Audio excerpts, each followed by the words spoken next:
MCQ नहीं है, ठीक है। यहाँ से ये रेटिकुलो एंडोथेलियल सिस्टम तक जितनी भी पीछे बातें हैं ना, सारी सिर्फ एमसीक्यूज हैं, सिर्फ थोड़ी अंडरस्टैंडिंग है, वो भी मैं करवा दूंगा, ठीक है। वो पहली बात ये है कि जब आप मेन थीम करते हो तो ये ऑटोमेटिकली समझ आ जाती है सारी, ठीक है। तो यहाँ तक तो है ही टोटल एमसीक्यू, टोटल एमसीक्यू, या फिर बस एक रीड वाली बातें हैं। उनमें से जो काम की बातें मैंने अंडरलाइन कर दी हैं, ठीक है, उनमें समझा भी दूंगा, लेकिन ये है कि करनी आपने सिर्फ ये अंडरलाइन बातें हैं बस। इसके अलावा ना कोई एमसीक्यू आएगा, ना कोई पूछेगा, ना कुछ भी नहीं होगा, मैं बता रहा हूँ ना, ठीक है। यहाँ ये पहला पहला एससीक्यू है, पहला यूक्यू है, बहुत इंपॉर्टेंट भी है और करना भी है, ठीक है।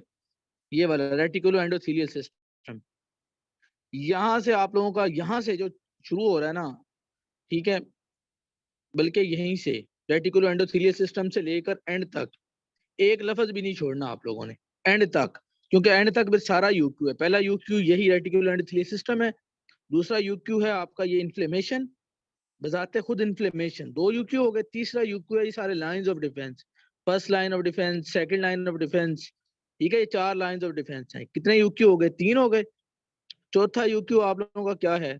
वो ये है एजिनोफिल बेजोफिल, ठीक है, ये भी यानी कि ल्यूक्यू है। फिर मोस्ट इंपोर्टेंट ये ल्यूकोपिनिया और ल्यूकीमिया, ठीक है। तो इस तरह से 6-7 एससीक्यू हैं चैप्टर के, ठीक है।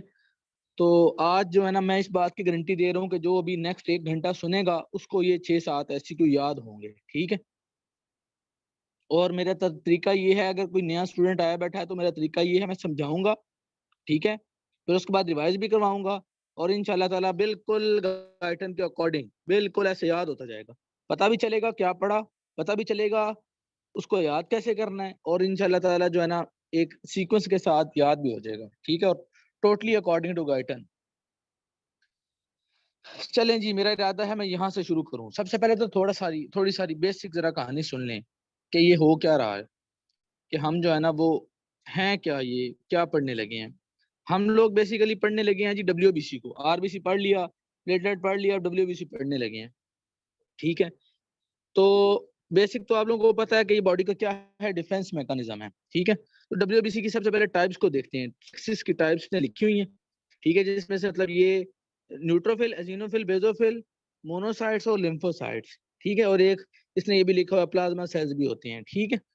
तो क्या है कि ये जो है ना मतलब 5 टाइप्स हैं। आज जो हम लोगों ने पढ़ना है वो बेजोफिल भी, एजिनोफिल भी, न्यूट्रोफिल भी और मोनोसाइट भी। सिर्फ लिम्फोसाइट को नहीं पढ़ना क्योंकि चैप्टर 35 नेक्स्ट चैप्टर है, ठीक है, उसमें सारी बातें बी लिम्फोसाइट, टी लिम्फोसाइट की सारी बातें हैं।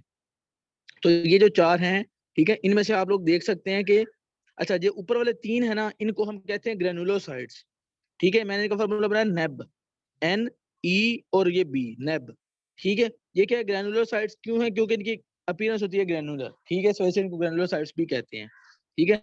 और ये जो बाकी दोनों हैं इनको हम कहते हैं ए ग्रेनुलोसाइट्स, ठीक है। ये सिंपल सी बात होगी। बाकी इनके नाम के साथ पोलिस लगाते हैं, ठीक है, उसकी वजह ये है कि इनके पास मल्टीपल न्यूक्लियाई होते हैं, ठीक है, ये सिंपल बातें हैं। बाकी ये कि डब्ल्यूबीसी की काउंट कितना होता है, 7000 डब्ल्यूबीसी पर माइक्रोलीटर, 7000 याद रहेगा।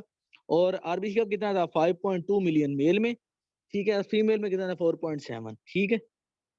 चलें जी, ठीक हो गया, ये बातें होगी। इनका ये देख लें कि न्यूट्रोफिल सबसे ज्यादा होता है इनमें से, ये बातें समझ लग गई। बस यहाँ से इतनी की बात है, ग्रेनुलोसाइट का पता लग गया, ग्रेनुलोसाइट का पता लग गया। चलो थोड़ा सा ये भी देख लो।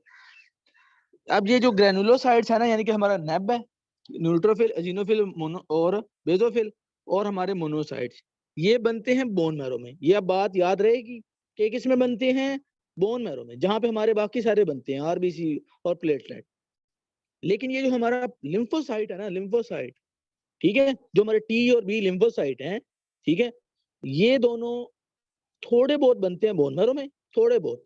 लेकिन मेनली ये लोग कहाँ पे बनते हैं, मेनली ये लोग बनते हैं लिम्फोजिनस टिश्यूज में, ठीक है, लिम्फोइड टिश्यूज में बनते हैं, ठीक है। यानी कि मेनली ये बोन मैरो में नहीं बनते। बोन मैरो में मेन ज्यादा मिकदार में कौन बनता है, मेन, बल्कि मोनोसाइट्स और ग्रेनुलोसाइट्स तो बनते ही सिर्फ बोन मैरो में, ठीक है। बात तो सिर्फ वैसे भी ब्लड सेल किस में बनते हैं, बोन मैरो में, तो इसलिए वो याद रहना ही चाहिए कि वो उसमें बनते हैं और उधर ही स्टोर होते हैं, ठीक है, और उधर ही स्टोर होते हैं, ठीक है। लेकिन ये जो है ना, ये बेसिकली सिर्फ एक ही बात याद रखनी कि लिम्फोसाइट्स हैं, एक ही याद रखने वाली बात एक ही नहीं है, वो क्या है, जो लिम्फोसाइट्स हैं वो बोन मैरो में नहीं बनते, वो कहाँ पे बनते हैं, लिम्फोइड टिश्यूज में। बस ये एक बात है याद रखने वाली, ठीक है, रहेगी ना याद। तो इसलिए इस चक्कर में नहीं पड़ना कौन कहाँ बन रहा है, भाई सिंपल एक बात है भाई, ब्लड बोन मैरो में बनता है ब्लड, ब्लड के सेल्स, ठीक है, सिर्फ लिम्फोसाइट्स का याद रखना है कि वो किधर बनता है, लिम्फोइड टिश्यूज में, याद हो गया। चलो अब आगे चल दो, ये सारी बातें इंशाल्लाह अभी समझ आ जाएंगी और याद भी हो जाएंगी। चलो जी अभी इधर आ जाओ जरा, इन्फ्लेमेशन क्या है। सबसे पहले तो डिफरेंस समझते हैं इन्फेक्शन इन्फ्लेमेशन का। इन्फेक्शन ये है कि टिश्यू इंजरी हो गई, ये इन्फेक्शन है। किसी भी बैक्टीरिया वायरस किसी भी वजह से ना जो जो टिश्यू की इंजरी होती है उसे हम क्या कहते हैं, चाहे किसी बैक्टीरिया, हीट, ट्रॉमा किसी भी वजह से हो, उसको हम कहते हैं कि इन्फेक्शन हो गई, ठीक है। अच्छा, अब जो बॉडी उसके नतीजे में एक अंदर एक जंग छेड़ती है उसको हम कहते हैं इन्फ्लेमेशन, जिसके नतीजे में बॉडी उस इन्फेक्शन के खिलाफ लड़ाई शुरू कर देती है, उसको हम क्या कहते हैं, उसको हम कहते हैं इन्फ्लेमेशन। अच्छा, अब उस इन्फ्लेमेशन में क्या होता क्या है, किस किस्म की बॉडी ने जंग छेड़ दी है, मतलब पहली बात तो ये इन्फ्लेमेशन में कहना ये चाह रहा हूँ कि उस इन्फेक्शन के नतीजे में होता है कि इन्फेक्शन हुई, किसी ने घर पे हमला कर दिया है, तो अब घर वालों ने जो भी प्रोटेक्टिव मैकेनिज्म करने हैं, पुलिस को बुलाना है, खुद लड़ना है, जो भी करना है, ठीक है, वो क्या है, वो इन्फ्लेमेशन है। यानी कि इन्फ्लेमेशन एक हिफाजती निजाम है बॉडी का, किसके अगेंस्ट, इन्फेक्शन के अगेंस्ट। अच्छा, वो किस किस्म का हिफाजती निजाम है आप शुरू करने लगे हैं, ठीक है, आप जरा शुरू हो जाएं और साथ साथ ही याद करते जाने। मेरी सिर्फ आवाज को सुनना नहीं है बल्कि इस तरह से सुनना है कि एक कहानी है जिसको हमने याद करना है, ठीक है। चलो जी, इन्फ्लेमेशन क्या है जी, सबसे पहला काम वेजोडाइलेशन होगी। अच्छा, जिस टिश्यू में इंजरी हुई उसकी वेजल्स खुल गई, वेजो डायलेट कर गई। अच्छा, देखो ना, एक टिश्यू था ना, कोई ना कोई टिश्यू, कोई ना कोई ऑर्गन का कोई ना कोई टिश्यू है, उसको ऑब्वियसली ब्लड सप्लाई जा रही है, तो वहां पे उसने क्या किया, वेजो डायलेशन कर ली, अपनी ना अपनी वेजल्स की, ठीक है। अच्छा, दूसरा काम क्या किया, उन वेजल्स ने अपनी परमेबिलिटी बढ़ा ली कि यार हम खुल तो गए हैं, फिर हम अपनी परमेबिलिटी भी बढ़ा लेते हैं, ठीक है, कि हमारे अंदर से किसी चीज ने अगर टिश्यू स्पेस में जाना हो तो वो जा सके। अच्छा, फिर क्या होता है, फिर उसका नाम के अंदर से ना क्लॉटिंग फैक्टर्स चले जाते हैं इंटरस्टिशियल स्पेस में। क्लॉटिंग फैक्टर जो हैं, देखो ब्लड में होते हैं ना क्लॉटिंग फैक्टर्स, प्लाज्मा प्रोटीन्स होती हैं, ब्लड के प्लाज्मा में मौजूद होती हैं क्लॉटिंग प्रोटीन्स सारी, पता है ना, सारे क्लॉटिंग फैक्टर चैप्टर 37, सारे क्लॉटिंग फैक्टर्स, फाइब्रिनोजेन, थ्रोम्बिन वगैरह, वो सारे किस में होते हैं, ब्लड में होते हैं। अब क्या हुआ कि परमेबिलिटी चूंकि ब्लड वेसल की बढ़ गई है, तो अब वो क्या करेंगे, अब वो टिश्यू स्पेसिस में जाएंगे, ठीक है। तो उससे क्या होगा, उससे टिश्यू स्पेसिस की, इंटरस्टिशियल फ्लूइड जो होता है टिश्यू स्पेसिस में, उसकी क्या हो जाएगी, क्लॉटिंग हो जाएगी। अच्छा, आगे फिर क्या होगा, फिर उसका नाम क्या है, वो हमारे ब्लड में और क्या है, डब्ल्यूबीसी वगैरह कौन है, ये ब्लड के सेल हैं, ब्लड के सेल हैं, ठीक है। ये भी क्या करेंगे, ये भी उधर माइग्रेट कर जाएंगे into the tissue. Blood vessel से हर चीज उधर जा रही है, पहले ब्लड वेसल खुली है, फिर ब्लड वेसल ने अपने दरमियान में दरवाजा खोल लिए हैं, परमेबिलिटी बढ़ा ली है, फिर उधर से क्लॉटिंग फैक्टर ने जाके अंदर क्लॉटिंग शुरू कर दी है, फिर उधर से ये हमारी आर्मी भी आ गई है उधर, ठीक है। कहाँ पे, भाई जान टिश्यू इंजरी हुई है, इन्फेक्शन हुई है, ब्लड वेसल खुल गई हैं, ठीक है।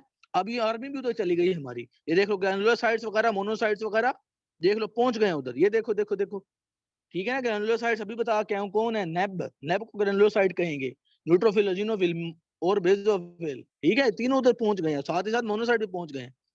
Swelling of the tissue cells, अब टिश्यू सेल्स क्या हो जाएंगे, ठीक है, उधर स्वेलिंग हो जाएगी, इतना कुछ उधर जा रहा है, ब्लड की परमेबिलिटी वगैरह सब कुछ उधर जा रहा है, ठीक है, उधर एक जंग छिड़ गई है।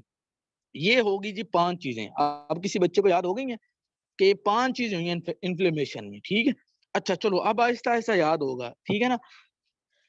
अच्छा, अब ये जो सब कुछ हुआ है, ये किस वजह से हुआ है, कुछ टिश्यू प्रोडक्ट्स की वजह से हुआ है, ये कुछ किसी ना किसी चीज ने विजुअलाइजेशन कराई होगी ना, क्या ख्याल है, किसी ना किसी चीज की वजह से वो उसका नाम क्या है, क्लॉटिंग हुई होगी, किसी ना किसी चीज की वजह से उसका नाम क्या, पर ये माइग्रेशन हुई होगी, है ना। कुछ ना कुछ तो हुआ होगा ना कि इन्होंने माइग्रेट शुरू कर दिया, कुछ ना कुछ हुआ होगा कि क्लॉटिंग शुरू हो गई, ठीक है। चलो जा, ठीक है। तो मतलब हर चीज की जो आगे जो प्रोडक्ट्स हैं, टिश्यू प्रोडक्ट्स, वो ये काज करती हैं। उनमें से क्या क्या चीजें हैं, ये सिर्फ एक दफा नाम देख लें, ठीक है। हिस्टामिन, ब्रोडिकाइन, सेरोटोनिन वगैरह, ठीक है, tissue products of blood clotting system, ये सारी चीजें क्या करती हैं, ये चीजें कराती हैं, ठीक है। ये सारे जो पांचों काम हैं, ठीक है। थोड़ी सी समझ आ गई, थोड़ी सी अभी थोड़ी सी आनी है, आहिस्ता आहिस्ता, थोड़ी देर में अगर पूरी ना आई तो फिर मैं जिम्मेदार हूँ, ठीक है जी। ये 5 काम हो गए, इस सारे को हम क्या कह रहे हैं कि सारी क्या होगी, इन्फ्लेमेशन है, ठीक है। इन टिश्यू प्रोडक्ट की वजह। अब ये टिश्यू प्रोडक्ट खुद कहाँ से आए ये भी अभी पता चल जाएगा कि टिश्यू में आखिर ये प्रोडक्ट्स कहाँ से आ गए हैं, ठीक है, कि उनकी वजह से इन्फ्लेमेशन शुरू हो गई है, ठीक है। अच्छा जी, चलो ठीक है। अच्छा, अब क्या होता है कि उसका नाम क्या है, ठीक है, फिर इनमें से कुछ सब्सटेंसेस जो होते हैं वो मैक्रोफेज सिस्टम को भी एक्टिवेट करते हैं। तो भाई तुम भी जागो, घर में हमला हो गया, टिश्यू में इंजरी हो गई है, ठीक है, इन्फेक्शन हो गई है, ठीक है, एक्टिवेट द मैक्रोफेज सिस्टम। और इस तरह से फिर वो क्या करते हैं कि उसका नाम क्या है, ठीक है, कि फिर वो पूरा वो साफ देखो ना। अब सूरत हाल को जरा समझने की कोशिश करो। घर में हुई है लड़ाई, घर में हो गया हमला, घर कौन सा टिश्यू है, टिश्यू टिश्यू टिश्यू, ठीक है। टिश्यू के अंदर एक चीज क्या है, टिश्यू के अंदर जो है वो ब्लड वेजल है, ब्लड वेजल हो गया डायलेट, ठीक है, डायलेट हो गई, फिर परमेबिलिटी उसने बढ़ा दी। क्यों परमेबिलिटी बढ़ा दी? ताकि यहाँ से भाई ब्लड के अंदर क्लॉटिंग फैक्टर्स हैं वो उधर आ जाए, वो घर के बिल्कुल बाहर जाके ना, बिल्कुल मतलब ये कि अब उधर से क्या होगा, उधर से सारे क्लॉटिंग फैक्टर्स आ जाएंगे, वो टिश्यू की स्पेसिस के अंदर जाके ना क्लॉटिंग कर देंगे। क्लॉटिंग कर दी, वाह जी वाह, जबरदस्त नहीं हो गया? क्या ख्याल है? टिश्यू स्पेसिस के अंदर कौन आया हुआ है, टिश्यू के अंदर कौन आया हुआ है भाई? वो जिसने इंजरी की है वो तो टिश्यू स्पेसिस में आया हुआ है। क्या ख्याल है? तो अब डायलेशन हो के जो परमेबिलिटी बढ़ी उसका तो बड़ा फायदा नहीं हुआ कि देखो क्लॉटिंग फैक्टर्स ने आके वो टिश्यू स्पेसिस को ही क्लॉट कर दिया।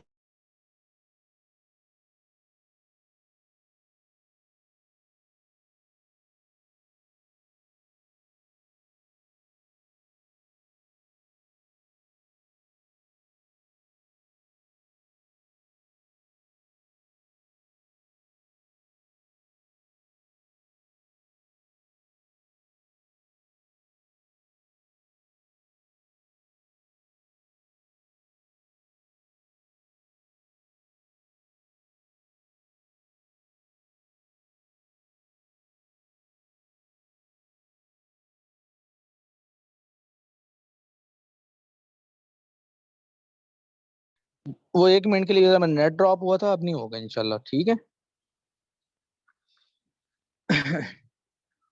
अच्छा, तो अब सूरत हाल क्या बन गई है कि उसका नाम क्या है कि इंजरी हुई है, और इंजरी के नतीजे में उस टिश्यू की जनाब ब्लड वेसल्स हो गई डायलेट। फिर ब्लड वेसल्स ने डायलेट करने के बाद क्या किया कि उसका नाम क्या है, उधर परमेबिलिटी बढ़ा ली, ताकि ना, ठीक है, ताकि हमने यहाँ से कोई चीज उस टिश्यू में पहुंचानी हो, ठीक है ना, तो हम पहुंचा सके। उन्होंने सबसे पहले क्लॉटिंग फैक्टर्स पहुंचा के उधर क्लॉटिंग कर दी, ताकि जो भी बैक्टीरिया शैक्टीरिया आया उसको हम उधर ही फंसा लें। और खास कर दूसरा इस वजह से भी कर लिया कि उसका नाम क्या, कि यहाँ से अब कोई चीज बाहर ना जाए। यहाँ से अब कोई चीज ना, मतलब वहां पे जब उस टिश्यू की स्पेस में क्लॉटिंग हो जाएगी, तो क्या वहां से कोई टिश्यू फ्लूइड वगैरह कहीं और मूव कर सकेगा? नहीं ना कर सकेगा। तो वॉलिंग ऑफ हो गई, ठीक है ना, वॉलिंग ऑफ हो गई, यानी कि उस एरिया से अब कोई टिश्यू फ्लूइड कहीं और जा नहीं सकता। तो इस तरह से वो बैक्टीरिया बेचारा वहीं पे फंस जाएगा। और ऊपर से पुलिस भी बुला ली, ये देख लो, माइग्रेशन हो गई, एनलोसाइट्स मोनोसाइट्स आ गए हैं उधर। उन्होंने कहा सर किधर जा रहे हो, जा किधर रहे हैं, आपने हमला किया है। अब ऐसे तो नहीं, हम तो नहीं ऐसे जाने देते, ठीक है। तो अब ये सूरत हाल हो गई है, चलो ठीक है जी। और दूसरा ये कि मैक्रोफेजेस भी आ गए। पता है आपको मैक्रोफेजेस चीज क्या है? ये छोटे मोटे चुन्ने मुन्ने हैं, ये ग्रेनुलोसाइट्स और मोनोसाइट्स वगैरह। मेन तो ये असल है, ठीक है ना। उन्होंने बुलाया उसको, यार मैक्रोफेजेस क्या हो गया, तुम लोगों को घर में हमला हो गया कि अब मैक्रोफेजेस भी आ गए हैं। तो इस तरह से ना अब इन लोगों ने छोड़ना कोई नहीं है, जिसने हमला किया ना उसको, ठीक है। चलो जी ठीक है, अब थोड़ा सा आगे चलें। अभी इंशाल्लाह ये मजीद कॉन्सेप्ट के साथ समझ आएगा जब हम लाइन ऑफ डिफेंस पढ़ेंगे। हर चीज एकदम से नहीं समझ आनी। अच्छा, फिर क्या होगा, अभी इन्होंने क्या किया है कि जो वॉलिंग ऑफ हुई है ना, वो क्यों हुई है? अच्छा, वो उन्होंने क्या किया, एरिया ऑफ इंजरी को, ठीक है ना, वॉल ऑफ जो किया है ना, क्लॉट जो किया है, उस एरिया ऑफ इंजरी बाकी टिश्यू से सेपरेट हो गया है। ये बात समझ आई ना, जो मैंने पहले समझाई कि वो जो क्लॉटिंग हुई है ना, उसका फायदा हुआ है। उससे ये हुआ है कि वो एरिया जरा बाकी टिश्यू एरिया से जरा सेपरेट हो गया है, ताकि, ठीक है ना, उससे क्या हुआ है कि वो जो स्प्रेड हो बैक्टीरिया, जिस टॉक्सिक प्रोडक्ट ने या जिस बैक्टीरिया ने वो जो इंजरी की है, जो इन्फेक्शन किया है, ठीक है, उसका स्प्रेड नहीं होगा। मैंने अभी ये बात समझाई ना कि वो टिश्यू फ्लूइड होगा, जब वो फैलेगा ही नहीं, जब वो मूव ही नहीं करेगा, क्लॉटिंग हो गई है उसकी, ठीक है, तो वो क्या करेगा, वो स्प्रेड नहीं हो सकता, ठीक है। तो ये मतलब वॉलिंग ऑफ इफेक्ट ये है। समझ आई थोड़ी सी बात? थोड़ी सी समझ आई होगी, ठीक है ना। चलो अब थोड़ी सी ना जरा ये बात भी सुन लो फिर, ताकि मैं ना अपने आगे चलूं, ताकि फिर आपको ना ये भी अच्छा समझ आ जाए, ठीक है। चलो ये थोड़ी देर जरा एक एक एग्जांपल सिर्फ फौरन फौरन सुन लो, 2 मिनट में सुननी है। एक होता है स्टेफिलोकोकाई, एक होता है स्ट्रेप्टोकोकाई। अब ये स्टेफिलोकोकाई जो है ना, ये बजाते खुद बड़ा टॉक्सिक है। मतलब ये कि बड़ा ही एक्सट्रीमली ये सेलोटॉक्सिस जो है ना रिलीज करता है। मतलब ये का बड़ा खतरनाक किस्म का दहशतगर्द है, ठीक है। बड़े ये हैवी किस्म के इसके पास हथियार हैं, टॉक्सिन्स जो ये रिलीज करता है। अब चूंकि ये बहुत खतरनाक है, तो बॉडी को ना क्या होता है कि जैसे ही सेलोटॉक्सिन रिलीज करता है, बॉडी फौरी तौर पर इमीडिएटली वॉलिंग ऑफ कर देती है। इमीडिएटली यानी कि ना वो क्या होता है कि उसी टाइम ना वॉलिंग ऑफ होती है। अब क्या है कि जितनी मतलब ये कि ये बेचारा अपने सेलोटॉक्सिन्स को रिलीज करके, ठीक है, कि फंस बैठता है। कैसे भला? वॉलिंग ऑफ इतनी इमीडिएटली हो जाती है कि वो उसको स्प्रेड ही नहीं होने देती। मैंने यहाँ पे समझाया ना कि वॉलिंग ऑफ ने क्या करना है, उसे स्प्रेड नहीं होने देना, ठीक है। तो अब चूंकि इस ये यानी कि जितना ये ज्यादा जहरीले टॉक्सिन रिलीज करता है, क्या होता है, इन्फ्लेमेशन डेवलप्स रैपिडली। इन्फ्लेमेशन हो जाएगी रैपिडली, वो वॉलिंग ऑफ कर देगी रैपिडली, वॉल्ड ऑफ हो जाएगी रैपिडली। अब क्या है कि ये बेचारा इन्फ्लेमेशन और वॉलिंग ऑफ इफेक्ट इतनी जल्दी होगा कि इसके वो जो रिप्रोड्यूस करके फैलने के जो एक रेट है ना, उससे भी तेजी से। तो इस तरह से मुझे बताओ, क्या ये फैल पाएगा? फैलना है तो इसने नुकसान पहुंचाना है ना, ठीक है। तो ये इतनी तेजी से फैल ही नहीं सकता, बेचारा फंस जाता है, ठीक है। इसीलिए कहते हैं अपने जो आप कितने खतरनाक हो वो शो नहीं करना चाहिए। अच्छा, एक दूसरी तरफ ये स्ट्रेप्टोकोकाई, ये बड़ी चालाक चीज है। कैसे भला? ये क्या करता है, ये उसका नाम क्या, कोई इंटेंस टिश्यू डैमेज को नहीं करता फौरी फौरी, ये बड़े सुकून माहौल से ना। अच्छा, चूंकि ये इंटेंस टिश्यू डैमेज नहीं ना करता, तो वॉलिंग ऑफ होता है प्रोसेस स्लोली, वो इतनी तेजी से नहीं होता, ठीक है। अब इतनी देर में ये क्या करता है, ये उसका नाम क्या है, स्प्रेड स्प्रेड हो जाता है, अपना रिप्रोड्यूस होके ना, स्प्रेड भी हो जाता है, माइग्रेट होके स्प्रेड स्प्रेड भी कर देता है, यानी कि रिप्रोड्यूस करके स्प्रेड भी हो जाता है। अब वॉलिंग ऑफ इफेक्ट थोड़ा थोड़ा स्लो हो रहा है इस केस में, क्योंकि ये इसने इतनी जल्दी ना इंटेंस डैमेज नहीं काज किया, ठीक है। तो इस वजह से वो कहता है कि इस वजह से इसका स्ट्रेप्टोकोकाई का डेथ काज करने का रेट ज्यादा है, हालांकि खतरनाक ज्यादा ये है। ये बात समझ आ गई? समझ भी आ गई, याद भी हो गई, ठीक है। अच्छा, मैं याद करने का एक तरीका बता रहा हूँ। आप लोगों ने चैप्टर अपनी एफएससी फर्स्ट ईयर में पढ़ा था स्टेफलो। स्टेफलो का मतलब होता है रैंडम। इसमें जो सेल होते हैं ना बैक्टीरिया में, वो सारे रैंडमली अटैच होते हैं। स्ट्रेप्टो का मतलब होता है चेन वाइज, एक तरतीब से जुड़े हुए हैं। तो ये याद रखना है कि रैंडम बंदा जो होता है ना, रैंडम, वो चाहे जितना भी पोटेंशियल वाला हो, वो एट द एंड तरक्की नहीं कर पाता, ठीक है। जबकि इसीलिए वो फैल नहीं पाता। या फिर इसको ऐसे याद रख लो कि चाहे कोई इतना मर्जी बड़ा डॉन बन जाए, लेकिन अगर उसको तहजीब नहीं पता या उसको दुनिया के रूल्स नहीं पता, ठीक है, तो वो जल्दी पकड़ा जाता है, जल्दी काबू में आ जाता है, ठीक है। यानी कि वो अगर खुलेआम ही चपले मारे, अपना आप शो करा दे, ठीक है, तो वो जल्दी पकड़ा जाता है, ठीक हो गया। तो इस तरह से आपको याद रहेगा कि स्ट्रेप्टोकोकाई जो है ना, वो ज्यादा लीथल है, क्योंकि वो slowly slowly slowly tissue damage करता है, जिसकी वजह से वॉलिंग ऑफ स्लो होती है और ये फैल के अपने सारा इफेक्ट शो कर लेता है। अब आपको थोड़ी सी वॉलिंग ऑफ की और समझ आई होगी कि ये क्या हुआ है, कि चूंकि वो टिश्यू टिश्यू फैक्टर्स आए ना, क्लॉटिंग फैक्टर्स, उन्होंने क्या किया, उन्होंने क्लॉटिंग की, वॉल ऑफ कर दिया ये एरिया, ठीक है, जिससे वो ये है कि वो जो बैक्टीरिया आया है वो अब स्प्रेड नहीं कर सकता। और ऊपर से पुलिस भी आ गई, सारी पुलिस भी आ गई है, देख लो, सारे न्यूट्रोफिल्स वगैरह आ गए हैं, ठीक है। ऊपर से हमने वो उसका नाम क्या, हैवी फौज भी बुला ली, ठीक है, मैक्रोफेजेस वगैरह को भी अलर्ट कर दिया कि यार, ठीक है। तो समझ आ गई बात है। कुछ हमने टिश्यू प्रोडक्ट्स भी जारी कर दिए जिन्होंने ये काम करवाए हैं, ठीक है, टिश्यू प्रोडक्ट्स ने ये काम करवाए हैं। और इन कामों के नतीजे में क्या हुआ, क्लॉटिंग हो गई, और क्या हो गया, और ये स्वेलिंग हो गई। अच्छा, ये चैप्टर के एंड तक ना आपको बातें इन्फ्लेमेशन की बार बार इतनी होंगी कि आप लोग कहेंगे कि अब हम इन्फ्लेमेशन के साथ बैठे हैं और हम देख रहे हैं कि इन्फ्लेमेशन हो रही है और कैसे हो रही है। तो इसलिए जो है ना, ये अभी बातें अभी कंप्लीट नहीं आपको समझ आई, मुझे अभी तक पता है। इसलिए ना थोड़ा सा धीरज रखेंगे, पूरा चैप्टर इन्फ्लेमेशन पे चलना है। चलो जी, अब मैं जरा अगले यूके पे चल रहा हूँ, ठीक है। अब पहले पूरी कहानी जरा जल्दी जल्दी सुन लो, फिर आहिस्ता आहिस्ता आराम से भी समझाऊंगा, सारा याद भी हो जाएगा, ठीक है। अब जरा सुनो। और एक और बात यह है कि जैसे ही मीटिंग एंड हो ना, तो फौरी तौर पर इसी लिंक से दोबारा ज्वाइन करना है, ठीक है, इसी सेम लिंक होगा। अब जरा ना इसकी पूरी पूरी कहानी सुनो। ये लाइंस ऑफ डिफेंस वाला चक्कर क्या है? 4 लाइंस ऑफ डिफेंस हैं, 1 2, ठीक है, 3 और 4। अच्छा, पहली पता क्या है, यानी कि ये इन्फ्लेमेशन के दौरान एक लाइन ऑफ डिफेंस है। इन्फ्लेमेशन हिफाजती निज़ाम में क्या मतलब, हमने करना क्या है, हिफाजती निज़ाम जब जारी होना है, जब किसी ने इन्फेक्शन वाली चबल मारनी है हमारे साथ, ठीक है, जब एक एरिया के अंदर जब किसी ने डाका डालना है, तो होना क्या है, सबसे पहले फर्स्ट लाइन ऑफ डिफेंस हमारा चौकीदार जो है ना, उस मोहल्ले का जो चौकीदार है वो है टिश्यू मैक्रोफेजेस। टिश्यू मैंने पहले भी, ठीक है ना, क्या है, उस मोहल्ले का जो चौकीदार है सबसे पहले उसने देखना है कि भाई मेरे मैं क्या कर सकता हूँ। उसके बाद भी पिस्टल सिस्टल होती है, या फिर कह लो जो गार्ड शार्ड है उसने सबसे पहले आना है। ये बात समझ आ गई? टिश्यू मैक्रोफेजेस सबसे पहला लाइन ऑफ डिफेंस है। अच्छा, दूसरा लाइन ऑफ डिफेंस क्या है? अब देखो, टिश्यू जो है ना वो मोहल्ला है, मोहल्ला टिश्यू है, तो मोहल्ले का चौकीदार जो है वो टिश्यू मैक्रोफेज ही होना चाहिए ना, ऑब्वियसली। ठीक है। अच्छा, अब दूसरी चीज आ गई कि सेकंड लाइन ऑफ डिफेंस क्या है? न्यूट्रोफिल्स। ये किस में होते हैं? न्यूट्रोफिल ब्लड सेल हैं, ब्लड सेल ब्लड में ही होंगे ऑब्वियसली। तो ये अब पुलिस आ रही है जो कि कहाँ से आएगी? ब्लड है आपकी, ब्लड या ब्लड वेसल क्या है? थाना है, थाना। और थाने ये क्या है? न्यूट्रोफिल खुद कौन है? पुलिस वाले। ठीक है। और ब्लड वेसल या ब्लड क्या है? ठीक है, वो थाना है, थाना। ब्लड वेसल याद रख लो, ठीक है, ब्लड वेसल है ना जिस तरह, ठीक है, तो वो क्या है? थाना। अब ये थाने से आ रहे हैं न्यूट्रोफिल्स। समझ आ गई बात? अच्छा, एक तीसरे अब लाइन ऑफ डिफेंस है, ये क्या है जी? ये समझ लें आपके मेन है बंदे, हैवी किस्म के समझ लो।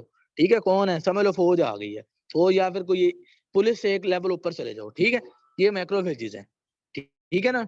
कहाँ है? Second macrophages. अब ये मैक्रोफेजेस ये भला कहाँ से आने हैं? ये उसका नाम क्या है? समझ आ गई बात? ठीक है ना? ये समझ लो आपकी आर्मी आ गई। ठीक है, आपके जो है ना वो कमांडो आ गए हैं। ठीक है, मैक्रोफेज।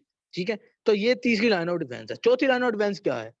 कि कि आर्मी और पुलिस दोनों की भर्ती शुरू कर दो, मजीद पुलिस वाले बनाना शुरू कर दो। कहने का मतलब क्या? कि बोन मैरो और ज्यादा मैक्रोफेजेस और ज्यादा न्यूट्रोफिल्स बनाना शुरू कर दे का मतलब हम कैसे याद रखेंगे? मजीद भर्तियां शुरू कर दो कि यार जंग बहुत बढ़ गई है, तुम लोग और बनाओ। ये हैं चार लाइंस ऑफ डिफेंस। अभी हम तरतीब से आगे चारों को जरा समझते हैं कि चारों में क्या निज़ाम हो रहा है। और ये आपका इस चैप्टर का सबसे important, one of the important जो है ना वो यूक्यू है। ठीक है, अभी समझो जरा कि टिश्यू मैक्रोफेजेस क्या सीन क्या है। सबसे पहले तो टिश्यू के मैक्रोफेजेस जो है ना, जो चौकीदार है आपका, वो चारपाई लगा के सोया हुआ है। ठीक है, या फिर सुकून से कोई अपना काम कर रहा है, कुर्सी शुर्सी पे बैठ के या लेट के। क्या मतलब इस बात का? इस बात का मतलब ये है कि जो कुछ जो मैक्रोफेजेस होते हैं ना वो सिसाइल होते हैं। क्या होते हैं? सिसाइल का मतलब है साकिन होते हैं। ठीक है, ऐसे ना जुड़े होते हैं, मोबाइल नहीं होते। तो जैसे ही कोई इंजरी होती है तो सबसे पहले वो अपनी अटैचमेंट्स को करते हैं लूज और मोबाइल बनते हैं। यानी क्या, वो जो चाचा है, जो चौकीदार, सबसे पहले उसने चारपाई को उठ के भागना है, मोबाइल होना है। ठीक है, पहले था क्या था? लेटा हुआ था, जो भी कर रहा था। ठीक है। नंबर दो ये कि इनलार्ज, रैपिड इनलार्जमेंट, उनके साइज में भी क्या होते हैं? साइज में इनलार्ज होते हैं, साइज में बड़े होते हैं। ठीक है। अच्छा, फिर क्या कि ये जो है ना, ये फर्स्ट आवर के दौरान ये ही काम करते हैं, और ये इवन लाइफ सेविंग होते हैं। भाई वो कम से कम उस है तो सही ना, पिस्टल लेके खड़ा तो हुआ है ना, आम शहरी तो बेचारा वो भी नहीं कर सकता। ठीक है, तो ये फर्स्ट आवर के दौरान ये लाइन ऑफ डिफेंस प्रोवाइड करते हैं, ये लाइफ सेविंग होते हैं। ठीक है जी, समझ आ गई बात की? अच्छा जी, फिर क्या? अब उसकी ये उसने मिसालें लिखी हुई हैं। अब ये मैक्रोफेजेस जिस एरिया में होते हैं उसके हिसाब से नाम लिखा हुआ है। हिस्टियोसाइट्स जो हैं वो स्किन, अगर वो आपके टिश्यू, सब क्यूटेनियस टिश्यू मतलब ये कि स्किन में जो होते हैं उनको हम हिस्टियोसाइट्स कहते हैं। जो लंग्स में होते हैं उन्हें हम अल्वियोलर मैक्रोफेजेस कहते हैं। ठीक है। जो ब्रेन में होते हैं उन मैक्रोफेजेस का हमने क्या नाम है? माइक्रोग्लाया। ठीक है। ये मतलब मैक्रोफेजेस के नाम रखे हुए हैं। जैसे कोई बंदा चौकीदार कहता है, कोई बंदा जो है ना वो बॉडीगार्ड कहता है, कोई कुछ कहता है, तो इस हिसाब से ना हर एरिया ने अपने अपने, हर टिश्यू ने अपने अपने नाम रखे हुए हैं। ठीक है, माइक्रो हैं सारे यही टिश्यू मैक्रोफेजेस ही हैं, उस टिश्यू के अंदर बॉडीगार्ड हैं। ठीक है। तो ये थी जी आपकी फर्स्ट लाइन ऑफ डिफेंस। क्या हुआ क्या? अब आखिरी दफा सुन लो। ठीक है, आपके हिस्टियोसाइट्स कोई भी यानी कि टिश्यू मैक्रोफेजेस जो है सबसे पहले क्या होंगे? जब इन्फ्लेमेशन होगी तो वो फर्स्ट इफेक्ट ये होगा कि इनलार्ज होंगे, थोड़े यानी कि थोड़े बड़े होंगे। फिर नंबर दो ये कि अपनी अटैचमेंट्स वगैरह को जो है ना वो उधर से लूज करके मोबाइल होंगे, भागेंगे एक दफा जल्दी जल्दी, भागेगा ना वो। ठीक है। फिर नंबर तीन ये कि फर्स्ट आवर के दौरान ये एक्ट करेंगे। फिर ये कि लाइफ सेविंग होंगे, ये लाइफ सेविंग होते हैं। ठीक है। अच्छा, अब सेकंड लाइन ऑफ डिफेंस पे आ जाओ। ये क्या है? ये आपके पुलिस वाले हैं। सबसे पहली बात तो ये है कि ये जो पुलिस वाले हैं ना, ठीक है, ये जनाबे वाला थाने में है ही कोई नहीं, अपने अपने घरों में निकले हुए हैं। इनके घर कौन सा है? इनका घर है, इनका घर कौन सा है? बोन मैरो है। ब्लड सेल्स कहाँ पे बनते हैं? कहाँ पे बनते हैं बताओ? घर में बनते हैं ना। और उसका नाम क्या है? ठीक है ना, बोन मैरो में बनते हैं ना। ठीक है। तो उसका और वहीं पे फिर स्टोर होते हैं। रेस्ट भी कहाँ पे करते हैं? स्टोर होने का मतलब क्या है? रेस्ट करना, ठीक है? बनते भी उधर ही हैं, अभी मैं बता के पीछे से आया था, बनते भी वहाँ पे हैं, स्टोर भी वहीं पे होते हैं, ठीक है? तो अब ये जो पुलिस वाले हैं ना, ये न्यूट्रोफिल जो हैं, ये सुकून से बोन मैरो में स्टोर पड़े होते हैं, स्टोर पड़े होते हैं, ठीक है? अच्छा, अब ये देखो, देखो, जल्दी देखो। अब यहाँ से क्या होता है? यहाँ से इन्फ्लेमेटरी ना, ठीक है, साइटोकाइन्स वगैरह रिलीज होते हैं, यानी कि इन्फ्लेमेशन यहाँ पे होगी ना, यहाँ पे अब फसाद यहाँ पे डल रहा है, लड़ाई यहाँ पे डल रही है, तो यहाँ से कुछ क्या होता है, कुछ इन्फ्लेमेटरी साइटोकाइन्स वगैरह रिलीज होती हैं, वो चलते चलाते पहले ब्लड में आते हैं, फिर ब्लड से चलते चलाते बोन मैरो तक जाते हैं, और वहां पे पड़े होते हैं, बोन मैरो के अंदर स्टोर पड़े होते हैं, कौन? ये आपके न्यूट्रोफिल्स वगैरह। उनको जाके कहते हैं भाई जल्दी उठो, ठीक है? फिर उनको जनाबे वाला, यानी कि पूरा उनको जनाब उधर से जगा के उनको, वो फिर न्यूट्रोफिल्स जो है वो बोन मैरो से ब्लड में आके, फिर ब्लड से आके ये देखो यहाँ तक आ रहे हैं, फिर इन्फ्लेमेशन वाली साइड पे आ रहे हैं। कहने का मतलब समझ आया कि ये पुलिस वाले जो हैं ये थाने में कौन नहीं होते, ठीक है? ये कहाँ पे बैठे होते हैं? अपने अपने घरों में बैठे होते हैं, ठीक है? वहां से इनको लेके आना पड़ता है, ये इतने अच्छे हैं ही नहीं, इसीलिए ये आने में देर करते हैं। ये बात समझ आई? ठीक है, इसीलिए ये इनका मसला ही ये है असल में, ठीक है ना? तो इनको ये नहीं कि इस तरह से बंदा भेजना पड़ता है जो पहले उधर जाए, इनको बुला के लाए, ये इनका अजीब है, ठीक है ना? अच्छा, तो ये तरीका कार है, यहाँ पे समझो। अब चूंकि पुलिस वाले अब ब्लड में ज्यादा होंगे, पहले तो घर में थे ना, अब उसका नाम क्या, ब्लड वेसल में ज्यादा होंगे, क्या ख्याल है? ठीक है ना? अब जो ब्लड में ये जो पुलिस वाले बढ़ गए हैं, थाने में जो पुलिस वाले बढ़ गए हैं, इनको हम क्या कहेंगे? न्यूट्रोफीलिया, कि न्यूट्रोफिल जो है वो ब्लड में बढ़ गए हैं, न्यूट्रोफीलिया हो गया है, ठीक है? न्यूट्रोफीलिया क्यों हुआ है? क्योंकि वो बोन मैरो से ब्लड में आ रहे हैं ना, अब घरों से पुलिस में पहुंच गए हैं, अब काफी सारे पुलिस वाले आ गए हैं, समझ आ गई बात? ठीक है? अच्छा, अब ये इधर आने के बाद ब्लड वेसल में तो चलो इनको, इसका मतलब है फैक्टर्स भेजने पड़े हैं जो इनको बुला के लेके आए हैं, ठीक है? लेकिन यहाँ आने के बाद फिर ये यहाँ तक कैसे जाते हैं? इनको कैसे पता कि वो फलां जगह पे लड़ाई हुई है, ठीक है? यहाँ तक फिर ये कैसे आते हैं? वो ये इस तरह से आते हैं कि इसका नाम क्या है? सबसे पहले क्या होता है? सबसे पहले ये इस वेसल के साथ अटैच होते हैं, इस वेसल के साथ अटैच होते हैं। फिर नंबर 2 पे क्या होता है? नंबर 2 पे ये डायापीडिसिस करते हैं। ये देख रहे हो, ये डायापीडिसिस है। पहले इस दीवार के साथ लगेंगे, फिर डायापीडिस करके बाहर आएँगे। फिर नंबर 3 ये है कि वही वही इन्फ्लेमेटरी साइटोकाइन्स जो होंगे ना, वो इनको बताएँगे कि भाई इस तरफ, इस तरफ, इस तरफ। परे-परे नहीं जाना। क्यों भला? क्योंकि टिश्यू में आने के बाद भी तो हर जगह पे कहाँ पे जाना है? इन्फ्लेमेशन क्या पूरे टिश्यू में तो नहीं ना फैल गई, ठीक है? तो जिस जिस जगह पे फिर इनकी ज़रूरत होती है, यानी कि जहाँ पे इन्फ्लेमेशन हुई है, फिर उस तरफ जाते हैं। अच्छा, अब ये जो लास्ट स्टेप है ना कि उस तरफ जाना, उसको हम कहते हैं कीमोटैक्सिस, ठीक है? वो इन्फ्लेमेटरी साइटोकाइन्स इनको बता रहे होते हैं कि भाई इस तरफ आना है तुमने। अच्छा, अब ये डायबिटीज़ क्या होती है? डायबिटीज़ ये होती है कि उसका नाम क्या है कि ये क्या करते हैं कि उसका नाम अपने आप को ना, अपने आप अपना साइज़ जहाँ से जब गुज़रना होता है ना, वहाँ पे अपना साइज़ छोटा कर लेते हैं, ठीक है? यानी कि ये जब इधर से गुज़र रहा था, तो इसने भी अपना साइज़ उतना ही कर लिया था, इस साइज़ का कर लिया था, ठीक है? तो इस तरह से यानी कि अपने आप को जब उधर से गुज़ारने लगो, तो वहाँ पे पतला कर लो, ठीक है? बाकी वाला पोर्शन जो है ना, वो बेशक जितना मर्ज़ी आपका रहे, लेकिन जहाँ जब जिस पोर से गुज़रना है ना, उस टाइम पे अपना साइज़ उतना ही कर लो, ठीक है? उस टाइम पे अपना साइज़ उतना ही कर। तो डायबिटीज़ के ज़रिए यानी कि यहाँ से निकलते हैं, आगे कीमोटैक्सिस के ज़रिए वहाँ तक इन्फ्लेम टिश्यू तक जाते हैं, ठीक है? और बोन मैरो से ब्लड वेसल तक कैसे आते हैं? फैक्टर्स इनको लेके आते हैं। वो कहते हैं भाईजान तुसी स्टोर ही रहना है, आपने सोए ही रहना है घर में, रेस्ट ही मारते रहना है बस। अब आपकी ज़रूरत है, बनाया आपको क्यों है? ठीक है? आपकी भर्ती क्यों की है? ठीक है ना? बोन मैरो ने, ठीक है? तो इस तरह से ये यहाँ तक आते हैं। अब एक और बात, अब ये मार्जिनेशन को समझो कि मार्जिनेशन क्या है? जो ये ब्लड वेसल के साथ जुड़े हैं, उसमें ये होता है कि यही जो इन्फ्लेमेटरी साइटोकाइन्स है ना, ये सिर्फ उनको लेके नहीं आते। ये इवन ये कराते हैं कि यहाँ पर ना आईकैम, ठीक है? यहाँ पर आईकैम और सिलेक्टिन, ये इन 2 प्रोटीन्स की, ये क्या है भला? ये ब्लड वेसल के एंडोथेलियल सेल्स हैं। ब्लड वेसल है ना, ब्लड वेसल के अंदर जो सबसे नीचे वाली लेयर होती है, उसे हम क्या कहते हैं? एंडोथेलियम कहते हैं। इस एंडोथेलियम के सेल्स हैं, एंडोथेलियल सेल्स। ये यही इन्फ्लेमेटरी साइटोकाइन जिसके ऊपर आईकैम और सिलेक्टिन की एक्सप्रेशन बढ़ा देते हैं एंडोथेलियल सेल्स पे। उनको कहते हैं, "ओ भाई पुलिस वाला आएगा तो तुसी उन्हें जान नहीं फिर वापस देना। तो आपने उसको भेजना है यहाँ पे। आपने उसको भेजना है, उसको कहना है तेरा तेरा नहीं भी दिल ना, तो तू निकल के आ, जैसे मर्ज़ी आ। तुझे आना पड़ेगा।" ठीक है? समझ लग रही है अब? तो वो यानी कि उसको कहता है कि वो पुलिस वाले को भी यानी कि ज़बरदस्ती हमने आगे भी लेके आना है। ठीक है ना? ये देख रहे हो? इसका नाम ज़बरदस्ती रख दो बेशक। तो बहरहाल ना यानी कि ये इसको फिर क्या करता है, ये ही इन्फ्लेमेटरी साइटोकाइंस आईकेम और सिलेक्टिन की कराते हैं एक्सप्रेशन। अच्छा अब देखो, अब न्यूट्रोफिल की अपनी सतह पर होते हैं, अपनी मेम्ब्रेन पर होते हैं, ये रिसेप्टर्स होते हैं, ठीक है ना, अपनी अपनी उनकी मेम्ब्रेन पर भी होते हैं।